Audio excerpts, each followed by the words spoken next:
Hello Vilas, welcome to Revathi's Tamil kitchen. Revathi's Tamil கிச்சனில் இன்றைக்கி சூப்பரான ஒரு கத்திரிக்காய் ஃப்ரை செய்ய போகிறோம். அதுவும் நான்வெஜ் டேஸ்ட்டில். ஃபிஷ் ஃப்ரை எப்படி டேஸ்ட்டாக இருக்குமோ அதை விட அருமையான டேஸ்ட்டில் கத்திரிக்காய் ஃப்ரை பண்ண போகிறோம். வாங்க எப்படி செய்கிறதுன்னு பார்க்கலாம். கத்திரிக்காய் வறுவல் செய்ய ஒரு பெரிய கத்திரிக்காய் எடுத்திருக்கேன். இப்போது 2 சைடு ஓரங்களையும் கட் பண்ணிவிடுங்க.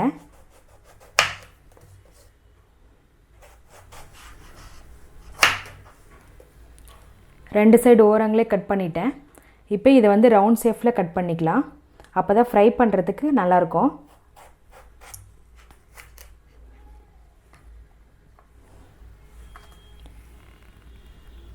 இந்த மாதிரி கட் பண்ணிக்கோங்க.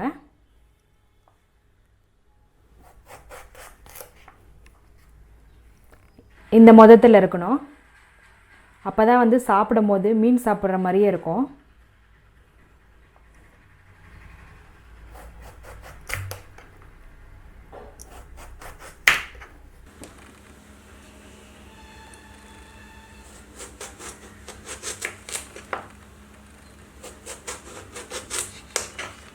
கத்திரிக்காயெல்லாம் கட் பண்ணிட்டேன். இப்போ ஒரு பவுலில் சேர்த்துக்கோங்க. பவுலில் சேர்த்த பிறகு மசாலா சேர்த்து மிக்ஸ் பண்ணிடலாம்.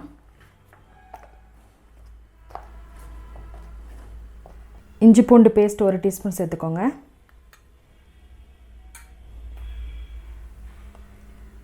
கொத்தமல்லி தூள் 1 டீஸ்பூன். மிளகுத்தூள் வந்து ஒரு 1/2 டீஸ்பூன் எடுத்திருக்கேன்.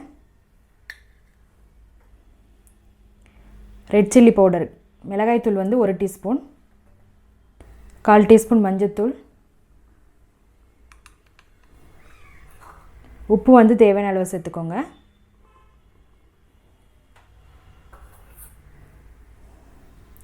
இப்போ இதெல்லாம் சேர்த்து நல்லா மிக்ஸ் பண்ணி விடுங்க.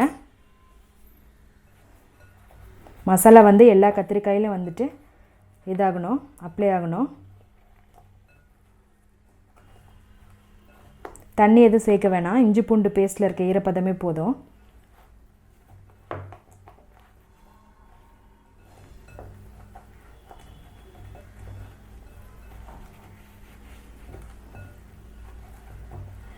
தேவைப்பட்டால் லைட்டாக வந்து தண்ணி தெளிச்சுக்கோங்க. மசாலா சேர்த்து நல்லா மிக்ஸ் பண்ணிட்டேன். அவ்வளோதான். இப்போ வந்து இது எண்ணெயில் போட்டு ஃப்ரை பண்ணி எடுத்துடலாம். உங்களுக்கு பெரிய கத்திரிக்காய் கிடைக்கலன்னா சின்ன கத்திரிக்காய் கூட செய்யலாம். அது வந்து நீள நீளமாக கட் பண்ணிக்கலாம். சூப்பரான ஒரு சைட் டிஷ் இது. ஊற வைக்க தேவையில்லை. இப்போ எண்ணெயில் போட்டு ஃப்ரை பண்ணி எடுத்துடலாம். பேனை ஹீட் பண்ணிக்கோங்க. பேன் ஹீட் பண்ணிக்கோங்க. அதில் கொஞ்சமாக ஆயில் விட்டுக்கோங்க.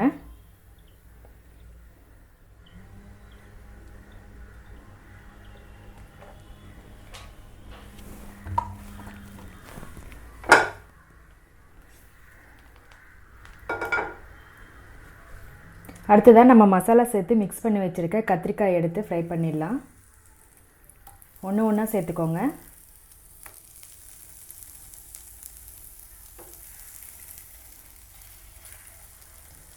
இந்த ஆயிலே போதும்.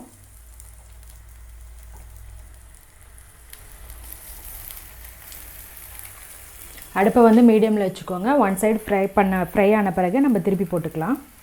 1 சைடு ஃப்ரை ஆன பிறகு மெதுவாக திருப்பி போடுங்க.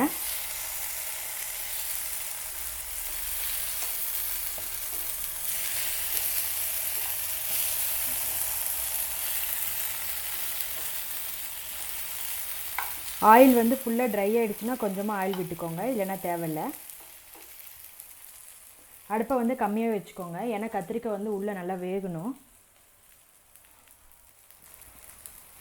அதிகமாக வச்சுட்டா மேலே வந்துடும், உள்ளே வேகாமல் போயிடும். கத்திரிக்காய் 2 சைடு நல்லா ஃப்ரை ஆகிடுச்சு.